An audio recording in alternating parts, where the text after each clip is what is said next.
et c'est le Steel Dream Show.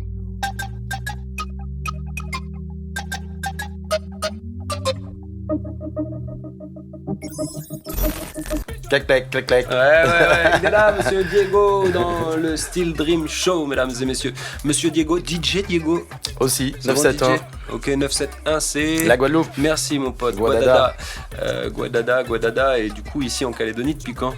Depuis les années 2000, 2001, 2000, ouais. Mais qu'est-ce que tu fous ici, Diego? Ah bah je me suis perdu et je reste rayé quoi. Il y a Google Maps et tout. Ah ouais, attends. direct. Non, mais à ce temps-là c'était cool, c'était la bonne période des années 2001. C'était venir passer quelques temps ici, être fonctionnaire. J'étais prof de sport en ce temps-là et venir ici c'était l'histoire de en Père-les-Caisses, jeune étudiant. Donc arrivé ici, mais j'ai croisé la passe de Dumbéa avec les vagues et je suis resté en Calédonie pour les vagues. Et le sport, prof de sport? Prof de sport toujours, j'ai laissé tomber mon boulot à Biarritz, j'ai travaillé chez Rip Curl pour le surf. Ok. Et du coup je suis rentré ici, j'ai monté le magasin Billabong qui se trouve à Lansvata, c'était le mien. Ok. C'était en ce temps-là c'était Surf Rider d'ailleurs. Et c'est parti de là, donc à part de là j'ai monté mon shop, je suis plus rentré en France, je suis resté ici, j'ai surfé les vagues de Calédonie. Et là, tu faisais plus prof de sport? Plus prof de sport, j'ai fait une demande au lycée Jules Garnier, j'ai pas été prof de sport, j'étais CPE. Toi, CPE. CPE du lycée technique, 1350 élèves et 3 surveillants et un CPE, c'était moi. CPE flippant cool. ou CPE... Ah c'était cool, je courais après les élèves côté prison avec mon sac à dos le vendredi parce Ils avaient que peur ça de allait toi fumer, ça allait niquer. Ils Ils me faisaient pas peur mais ils m'adoraient parce que j'étais dur, mais par contre je comprenais que le vendredi après-midi, les gars ils allaient fumer un truc tranquille, j'ai dit bon je vais pas les casser leurs pieds à un Ok. internat. Donc j'étais un CPE ouvert mais un CPE dur. Quoi. Alors, c'est quand que t'as tout lâché pour la musique? J'ai tout lâché quand j'ai commencé à monter mon bar. C'est là que ça commence là, l'histoire de la salsa. Ok. C'était au quartier latin. C'était les années 2005, je crois. Avec le Barrio Latino. J'ai monté le Barrio Latino. C'était un de mes délires aussi. Après le surf shop, c'était le bar Latino. Donc là, tu faisais tes cours aussi? J'ai commencé les cours. C'est commencé comme ça, la salsa en Calédonie. Parce que quand je suis arrivé, il y avait Fred. Et Fred, c'était un entier d'ailleurs, mais c'était pas trop salsa. Moi, j'arrivais de Biarritz, comme je disais.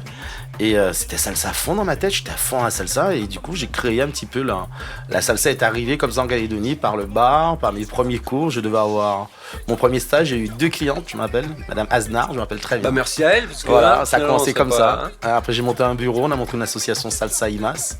On était 6 dans le bureau. Il y avait 4 danseurs. On faisait une soirée. On était 6. Tu fais Et un lien parfois entre la salsa et tes origines antillaises?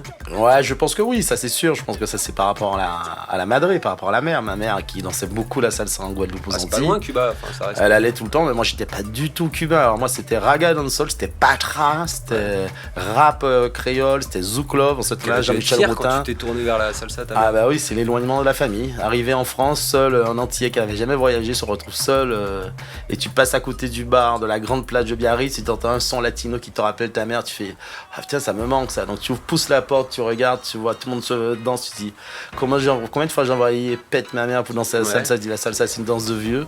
Et j'ai embrayé, à partir de là j'ai rencontré 2 Cubains, ma vie a changé. Et puis il y a eu aussi une espèce de nouvelle vague de salsa. C'est ça, ça arrive en même temps en métropole, voilà, en France. France ça commence à émerger. C'est pour ça que quand je suis arrivé en Calédonie en années 2000, ils parlaient pas de salsa en Calédonie alors qu'en France c'était au taquet. J'avais dansé à Saint-Jean-de-Luz, en Italie, on faisait des trucs de taré quoi. Alors- Et arrivé ici, il n'y avait pas une salsa. Et là, je me demande maintenant pourquoi tu danses. Parce que tu m'as donné plusieurs éléments. Déjà, tu m'as dit que ta mère écoutait de la salsa, Ouais. donc ça peut être à cause de ça. Tu m'as dit que tu étais sportif, ça reste un sport de danser. C'est la ça, salsa, tout à on est fait. D'accord. On en parlait Et tout à puis, l'heure. il y a aussi ce côté social, c'est-à-dire de rencontrer Tout à des fait. gens.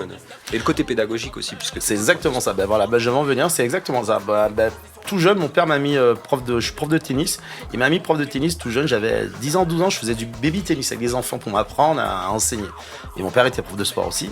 Et c'est vrai que je le suivais partout, donc c'est vrai que tout ce qui est pédagogie, enseignant, ça, je kiffe, je cache pas, je kiffe.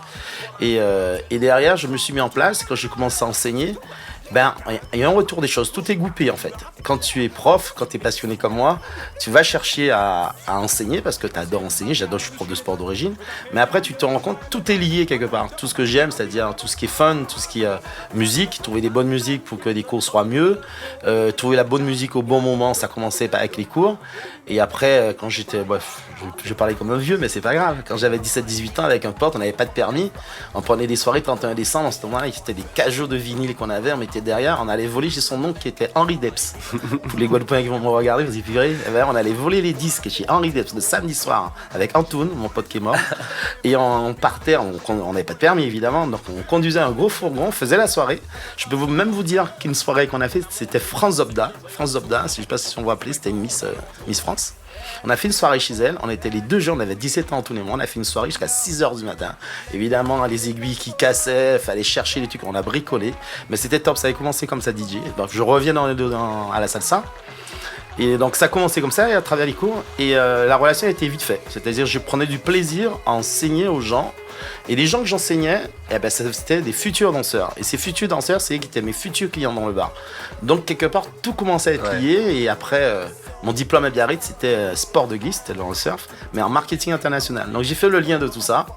Et j'ai dit, mais c'est exactement ce que j'aime. J'aime la musique, j'aime contrôler tout ce que je fais, c'est-à-dire les images, la musique, le retour des gens et l'enseignement évidemment. Parce que l'enseignement, c'est un retour direct de ce que tu es dans la vie. C'est-à-dire quand tu donnes, tu reçois un retour et tu dis, ouais, c'est pas mal. Aujourd'hui, t'as rassemblé tout le pack. Voilà, exactement. Avec le temps, les années sont passées et j'en parlais dans ma vie privée. J'ai eu quelques soucis évidemment comme tout homme. Mais je m'en suis rendu compte avec le temps. Je suis arrivé à ce que je suis aujourd'hui parce que je l'ai mérité, c'est-à-dire c'est pas tombé dessus. Après, à jamais oublié prof, tout ce qu'on veut, j'ai réussi à faire depuis une dizaine d'années ce que j'aime, c'est-à-dire j'aime enseigner, j'aime mixer parce que c'est un challenge, là c'est le côté compétitif qui ressort. T'as pris un whiteboard, t'as tout noté. Voilà, et à partir de là, ma boîte, je fais tout avec. Aujourd'hui, tu fais que ça Je fais que ça, je vis que de ça. Donc le Covid, bim, je suis un des premiers comme vous, hein, comme tout le monde, tous les artistes. Eh ben, moi, il me faut du monde pour danser, pour les cours. Il me faut du monde dans les bars, il me faut du monde dans les mariages. Et c'est dur de danser la salsa avec 1m de distance. Voilà, c'est ça. Donc, alors, est-ce que tu connais un petit peu l'histoire de cette musique? Est-ce que du coup, tu t'y attardes? Ah oui, c'est sûr. T'en connais plus que ta mère maintenant sur la salsa? Ouais, carrément. Ouais. Ça faisait plaisir, ça, quand je suis revenu faire. Après mon diplôme, je suis passé en Guadeloupe vite fait. Ça faisait plaisir de montrer à ma mère qu'après 5 ans parti en métropole, maman, regarde ton fils, il déchire en salsa, il a du son. Et après, j'étais à Cuba 2-3 fois. Donc, j'ai pas fait le cubain qui va rencontrer les cubaines. Moi, j'ai fait le vrai cubain parce que quand t'as la couleur et t'as le faciès de cubain, tu découvres le vieux Havane. Et comment ton espagnol à toi? Entiendo muy bien, no hablo muy bien. C'était ça mon problème justement, parce qu'il y avait 2 entrées dans les bars cubains. T'avais le bar des touristes et les bars des locaux. C'était à la moitié $1 US et là c'était $5. Et quand je montais avec les potes cubains, il me fait t'es 3 parce que quand tu ouvres la bouche, on sait que t'es pas cubain. Ah ouais. Donc je passais à droite et c'est vrai que par contre, là la Havane, tu découvres tout, tu vois vraiment, tu découvres vraiment ce que c'est la salsa. Là tu te rends compte que le matin tu te réveilles à 8h, tu sors de l'hôtel, j'étais à l'hôtel Sevilla, je me rappelle. Eh ben ils ont pas d'argent, c'est-à-dire que quand je suis parti de l'hôtel, j'ai tout laissé, c'est-à-dire j'ai laissé mon sac, ma serviette, ma brosse à dents, ma femme de ménage de l'hôtel 5 étoiles, elle pleurait quand je donnais ma brosse à dents tellement elle était waouh, parce que c'était vraiment la misère. Je parle de ça, c'était 2011, c'était vraiment la misère. C'était la dictature. C'était la dictature, c'est-à-dire j'avais pas le droit de parler avec un Cubain, une Cubaine dans la rue. La Guardia Civile, on t'embarquait le soir, je donne des anecdotes vite fait, c'était l'Oasis, je me rappelle, c'était un bar de vieux Havane, un coupe-gorge, hein. J'aimais bien ça, la vraie ambiance cubaine. J'étais sorti fumer une cigarette vers 21h, je me rappelle, mais je me suis fait embarquer à la Guardia Civile avec les FAMAS et tout. Mes Cubains sont venus expliquer que j'étais français parce que là-bas, c'était choper les touristes en prison pour prendre des $. En fait. Voilà. Okay. Donc voilà, j'ai découvert un petit peu la vraie Havane, j'ai rencontré les bons groupes. Donc une musique noire, la salsa. Voilà, c'est musique d'Afrique, hein, la salsa. Avant tout, hein, ça vient d'Afrique, faut pas oublier. C'est bien, ça vient du sol, ça vient de la terre. Donc c'est les esclaves de des esclaves, ça vient Cuba. Exactement. Donc il y a beaucoup de signification dans cette danse, c'est-à-dire les gestes qu'on utilise, je ne vais pas entrer dans les détails, mais quand on fait la rumba, ce sont des sacs que les femmes ramassent par terre et donnent à la voisine à côté. Donc après ça a été... C'est né d'un métissage aussi avec le peuple espagnol, avec l'amérindien. Exactement, et après beaucoup de métissage dans le sens où beaucoup de Cubains et Espagnols et Portoricains, il ne faut pas oublier les Portoricains, qui ont émigré aux États-Unis, hein, et ça partait de là qui a été créé, ça c'est new-yorkaise, mais ça c'est les années 40, les années 45 déjà, c'était les premiers. C'est quand les blancs s'en mêlent, ça. Voilà, exactement, tout à fait. Et après on est sur une danse un peu sensuelle, un peu chaude. Tout à fait. Mais tous les dérivés qui en découlent, la kizomba et tout le reste, sont parfois un peu plus hot. Tout à fait. Est-ce que toi tu surfes aussi sur ces dérivés de salsa ou est-ce que tu restes puriste? Je reste toujours puriste dans le sens où j'essaie d'enseigner vraiment les bases, mais avec la philosophie, avec le temps, avec l'expérience que j'ai, je crois avoir une 25 ans d'avoir vu tout ce qui se passe en dehors, c'est-à-dire que ce soit les sports, que ce soit le domaine professionnel. Aujourd'hui, il faut transférer les compétences qu'on a pour aller ailleurs. Et moi, je trouve qu'aujourd'hui, il y a 20 ans, j'aurais jamais dit à quelqu'un que ce que tu fais en salsa, tu peux le réinvestir en bachata, ce que tu fais en bachata, tu peux le réinvestir en kizomba. Mais ça, il faut du recul, il faut de l'expérience pour comprendre tout ça. C'est-à-dire qu'à force d'enseigner, tu te rends compte que quasiment tout est lié. Même si tu es musicien, tu sais qu'il y a 8 ans, une phase de 8 ans dans chaque musique, eh ben, les pas qui soient comptés en kizomba, qui soient comptés en bachata, qui soient comptés en salsa, ça reste des séquences de 8 ans. Pour revenir à la pratique du DJ, je sais que j'ai progressé dans ma discipline de DJ parce que j'ai fait des transferts de profs que j'ai eu pendant 20 ans pour comprendre ce que je faisais au début, parce que on mixe Donc au début. de la danse au DJing. Voilà, et DJ aussi à la danse, À la parce danse. que exactement ça. C'est-à-dire quand je prépare une chorégraphie pour un mariage, pour des mariés, je ne peux pas lui demander de lever le bras sur le 2, il faut que je demande de lever le bras sur le 5, sur les symétries. Donc ça, tout ça, faut dire qu'aujourd'hui, je pense que la danse, ça reste, il y a beaucoup de connotations. La salsa, c'est chaleur. La bachata, c'est sensuel. La kizomba, c'est collé serré. Eh ben non. Moi, je pense que j'essaie d'apporter ça à mes clients dans le sens où toutes ces danses ont un rapport au corps qui est très important. C'est la connexion. Ça donne envie de foncer tout droit, d'user la courroie, de retirer le bras de la coudoir. Les gosses veulent nous voir, les gosses se mouvoir. Tu sens le pouvoir, effet miroir, miroir, miroir, miroir. Et ça clap. Et vous êtes dans le Steel Dream Show, mesdames et messieurs, avec DJ Diego, ici présent, un des premiers à faire de la salsa ici en Calédonie. Il y avait déjà un peu de cours ou pas? Non, vraiment pas. Ouais, en fait, il y avait la bodega. Pour ceux qui se rappellent de la bodega au quartier latin, c'était à côté de l'As de Trèfle. C'était sous la voûte. Ben, j'étais arrivé il y a une semaine en Calédonie. Évidemment, je regarde en ce temps, il y avait encore un petit bouquin, je ne me rappelle plus. Je cherchais salsa. J'ai vu salsa bodega. Donc, avec la mère de mon fils, on sortait de Biarritz, on avait les pieds qui étaient comme as.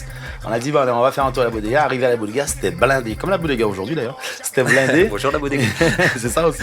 Et c'était blindé. Et en fait, il passait pas de la salsa, il passait du latino, c'était du merengue, il passait un peu de bossa, mais c'était tout sur la salsa. Donc au bout de 3 verres avec la mère de mon fils, j'étais là, on se dit, mais il passe quand la salsa? Donc à ce moment-là, je vais voir le DJ, c'était Fred, le entier. Je dis, salut, machin, tu passes un peu de salsa, et il me remet Suavemente de Juan Luis Guerras. J'ai fait, non, Elvis Crespo, pardon, on fait pas d'erreur. Elvis Crespo, j'ai dit, mais c'est pas de la salsa, ça c'est du merengue. Donc j'ai assisté, au bout d'un moment, il trouvait pas. Donc je suis dans la voiture, j'ai porté une clé USB, je lui ai donné du son, et là, j'ai passé à la salsa. Et là, la bodega, je me rappelle très bien ce soir, c'était bondé de monde. Hein. Ça s'est arrêté de bouger, ça s'est resté figé, j'ai fait. Oula, il y a un souci là. On s'est regardé, on se dit on va danser. On s'est mis à danser dans le coin. Je rappelle, la bodega c'était comme ça. T'avais un bar ici. T'allais au fond, t'avais un petit coin noir là. On s'est mis là et là, de ce coup, tout le monde s'est arrêté. Tout le monde. Mais je dis ça sans me la péter. Il y avait 70 personnes dans le bar. Je sais pas, c'était rempli. Ils sont figés parce qu'on est arrivé de métropole. On avait une danse que les gens n'avaient jamais vue. Danse à deux avec les bras. Mais ils croyaient tout. danser de la salsa. Ils dansaient de la salsa, mais c'était le merengue. Danse à deux, c'est comme les autres là. Et à partir de là, les yeux étaient comme ça, ils étaient comme ça. J'ai fait ok. On est revenu le mercredi. C'est là que j'ai rencontré Jean-Luc. Il y avait Jean-Luc de la bodega encore déjà à ce temps-là. Bonjour Jean-Luc. Bonjour Jean-Luc. Et Jean-Luc m'a dit tu fais DJ? J'ai fait non, je suis pas DJ, mais je danse en métropole et tout. Et il m'a dit qu'il danse pas la salsa en Calédonie, mais par contre ce serait bien que tu viennes danser. Et du coup c'est parti comme ça. Je venais danser tous les mercredis à bord Diego au quartier latin. Je faisais un peu la star parce qu'on était les seuls à danser en Calédonie. Donc je buvais 2-3 petits penchés avec la nana et on dansait. À consommer avec on modération. faisait le show. Ouais, Okay. c'est vrai. Et du coup, aujourd'hui, il y en a d'autres. Aujourd'hui, la concurrence, concurrence correcte, je veux dire, Oui, ça va. c'est-à-dire que ce sont des anciens élèves sur, ça fait 2000, ça fait 20 ans bientôt. Ça fait 20 ans, 18 ans, on va dire, je enseigne la salsa, donc les élèves sont devenus aussi des profs. Après, ma vie aussi un petit peu était en dents de scie, dans le sens j'ai quitté Académie pendant 4 ans, je suis reparti prof de sport à Nice-Masséna pendant 4 ans, j'ai vécu à Cannes, après je suis revenu, après je suis reparti pour vivre un petit peu en Haute-Savoie, et finalement je suis rentré là, ça fait déjà 7 ans maintenant je suis rentré 8 ans, je pars plus. Donc C'est évidemment, bon. il y en a qui se sont mis en place entre Voilà, il y a plein qui sont rentrés, il y a quelques écoles, on doit être une 5-6 je pense. Là, il doit commencer à y avoir un gros niveau. Là, il commence à un niveau après, avec tout ce qui va avec, tout ce qui est la vie autour de la danse, la salsa, que ce soit la danse à bachata, il y a les soirées, il y a beaucoup d'événements, il y a même des fois on se chevauche. Des fois je fais des comparaisons quand je mixais un petit peu à Nice et à Monaco, c'était une soirée, on va dire, par semaine.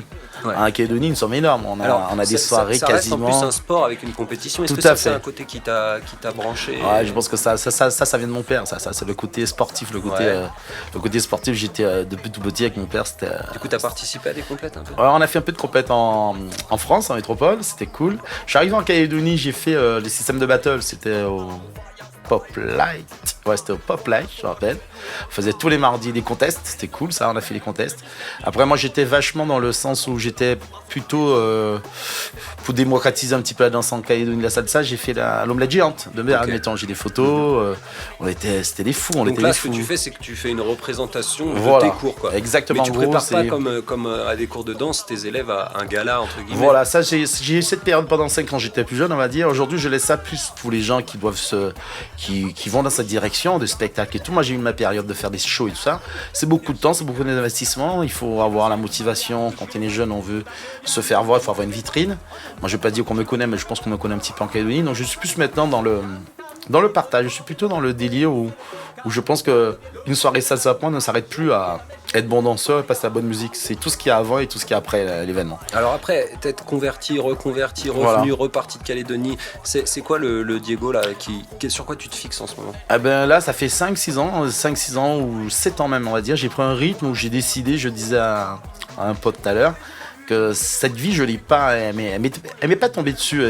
Elle m'était tombée dessus peut-être il y a 10 ans, mais là, on va dire que je prends les choses en main depuis une dizaine d'années, on va dire, où j'ai fait un choix. J'ai fait un choix. Voilà, j'ai fait un choix. J'ai arrêté d'être prof de sport. J'ai fait même mon dossier. Mon dernier collège, c'était il y a 6 ans. Ouais, c'était à 6 ans, c'était à Couture, au collège de Couture. J'ai vu mon proviseur en décembre, je suis allé le voir. J'ai dit, monsieur, parce que mes élèves me voyaient la veille au XO en faisant la fête. Et le samedi matin, j'étais comme je dormais sur le terrain de foot avec l'élève, c'était bof. Et j'ai dit au proviseur, j'arrête. Il m'a dit, vous êtes sûr, monsieur, que vous avez un diplôme et tout? J'ai dit, non, ça m'intéresse plus. Je crois que je suis arrivé à ma limite.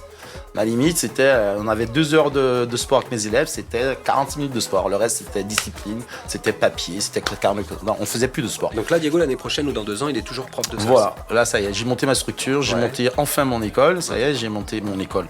Ma salle, je veux dire, parce que j'aime pas tout parler. L'école, c'était il y a 20 ans qu'on est jeune. Ouais. Moi, je dirais plutôt, j'ai plutôt un lieu de danse où on apprend à danser, on partage de bons moments. Est-ce que t'as eu des reconnaissances là-dedans, des choses de validées? Est-ce que en profitant de passer à Cuba, t'as fait un petit... Ouais, mais ça, c'est comme les enfants. Est-ce qu'on présente pas un BE? Voilà, ouais, pour c'est la ça. salsa? Non, ça n'existe pas, il n'y a pas de diplôme vraiment à part les danses académiques, salsa, bossa. Donc comment on se présente si quelqu'un n'a jamais vu Diego danser? Voilà, c'est justement ça que c'est pas palpable, c'est un peu subtil tout ça. Ça va partir de ta référence, ça va partir de ta réputation, ça va partir de la musique que tu danses, où tu danses, qui tu fréquentes. Et après, comme je dis aujourd'hui, les autres danseurs qui enseignent aujourd'hui, je vais pas dire, peut-être il y a des gens qui sont pas d'accord avec moi, je pense que 90% des danseurs aujourd'hui, les premiers bons danseurs des enseignants aujourd'hui sont quasiment passés dans mes mains, à part certains qui arrivent de métropole. En gros, pour dire que le retour des choses se fait comme ça, c'est-à-dire qu'avec le temps, je me rends compte que je peux donner des noms, si je fais la pub, c'est pas grave.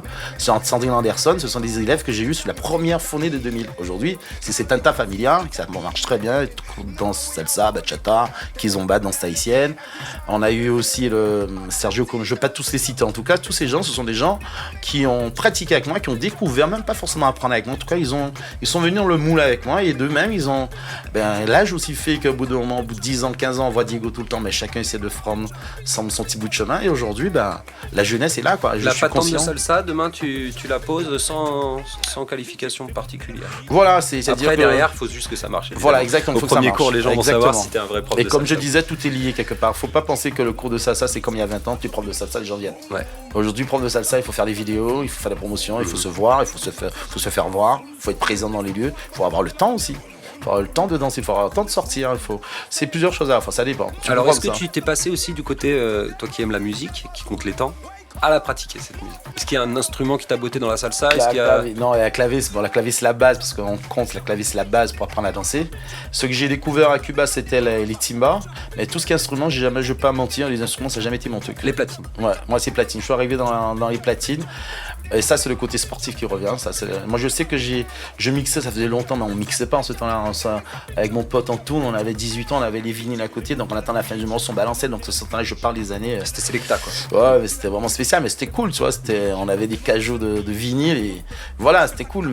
Et là où j'ai vraiment pris le truc, j'ai pas honte de dire, c'est Ta et Benji, quoi. C'est les deux qui m'ont donné le tilt il y a 7-8 ans, là.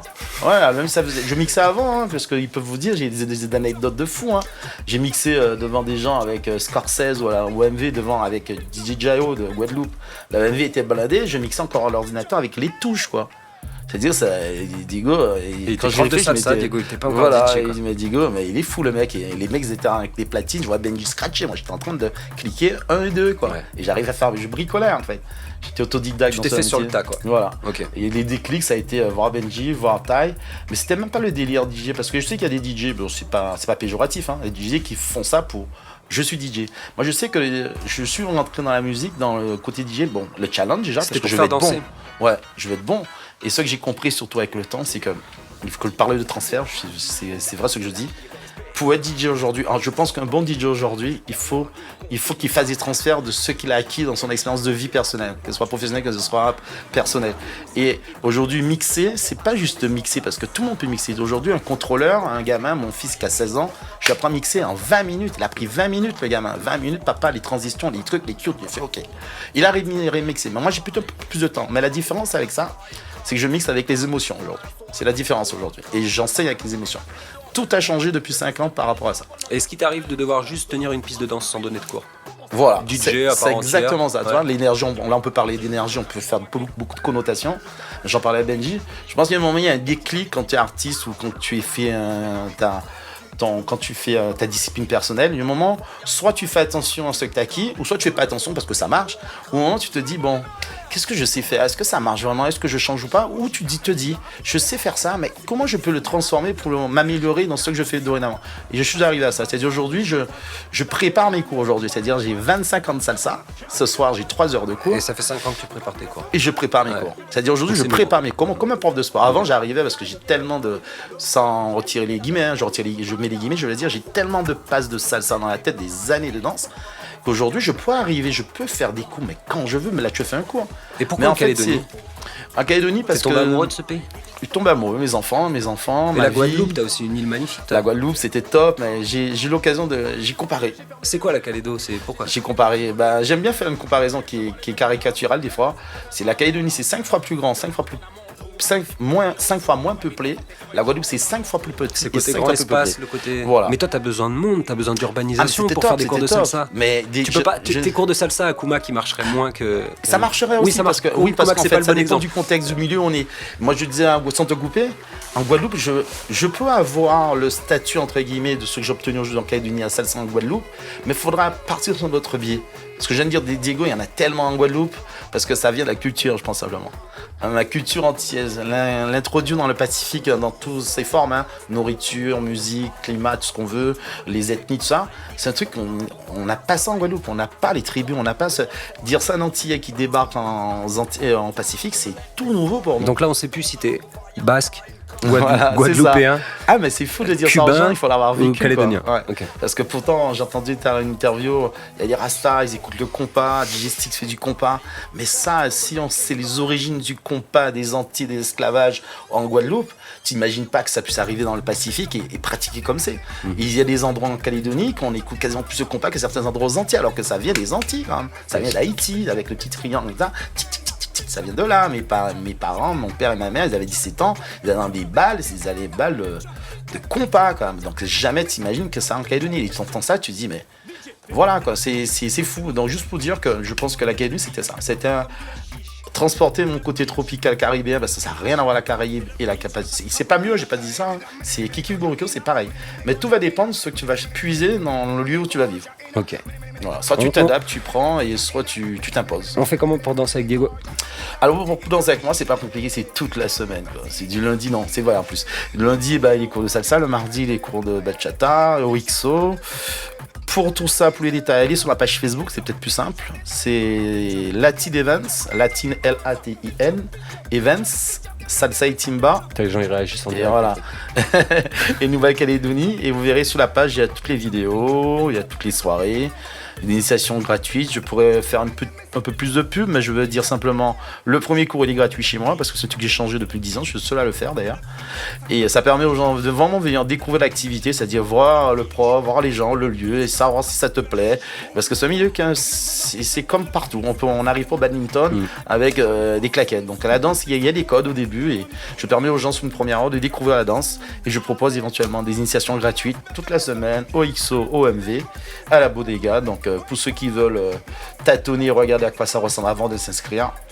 Et petit, qu'est-ce qui pourrait encore pousser? Ouais, la teen event, ce que je veux dire, j'ai envie de dire aussi que en parlant de ma motivation au niveau de l'enseignement, j'ai changé mon fusil d'épaule depuis 8 ans. Je ne fais plus de session. La session, je fais très vite. La session, tu prends un forfait sur 4 semaines, comme une salle de sport, et c'est tous les mercredis, d'accord? Quand tu rates le mercredi, tu peux pas récupérer, c'est comme ça. Moi, j'ai décidé depuis une dizaine, parce que j'adore bosser comme ça, où les gens ne sont pas obligés de... C'est pas une session. T'as pas Tu t'inscris. obligé de galérer. C'est comme une salle de sport. Tu prends ton forfait 6 tickets et tu viens quand tu veux sans me prévenir. La différence avec moi, c'est que moi, je peux pas me permettre de faire les cours à la suite. C'est-à-dire, je dois m'adapter à chaque fois. Donc, je prépare mes cours, sachant que j'ai un niveau 2. Je vais avoir, admettons, 30 personnes avec un niveau pas forcément homogène. Mais moi, par contre, c'est vrai que je prépare les cours.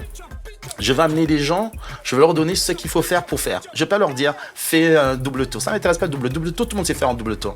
Mais qu'est-ce que je dois mettre en place pour faire le double tour? Et c'est ça qui est intéressant dans l'enseignement. Donc quand je prépare mes cours, je prépare à ça. Je dis que j'ai Chavis ce soir, les débutants, je fais attention à la façon dont tu marches. Je fais, je vais apprendre à marcher. Tu veux pas me dégoûter? Voilà, donc on va taper dans la motricité. Alors qu'avant, je pourrais imposer devant, derrière, gauche, droite. Allez, on fait ça. Tiens, on va au cours de salsa avec Diego. Voilà. C'était le Steel Dream Show là-bas. Allez. Big up. Et c'est le Steel Dream Show.